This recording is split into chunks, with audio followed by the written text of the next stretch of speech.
হলো আপনার শীতলা চুল বাচ্চাদের জন্য 12 বছর 15 বছর বাচ্চাদের, যেটা কালো ভিতরে হাইলাইট করার পর ক্যাপ সিস্টেম কলার যে কোনো মাথায় লাগলে ফ্রি সাইজ।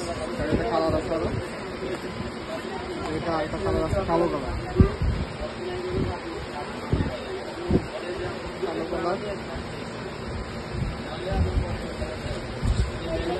কালো কালার ফ্রি সাইজ, সামনে সিঁড়ি দেওয়া ক্যাপ সিস্টেম। ঠিক আছে, এইটা একটা কালার আছে, এটা হলো ব্রাউন কালার বলে, ব্রাউন কালারটা নিতে পারেন। ঘন চুল বাড়ি চুল, সামনে শীতে রাত কমেন্ট করে যাদের লাগে নিতে পারেন।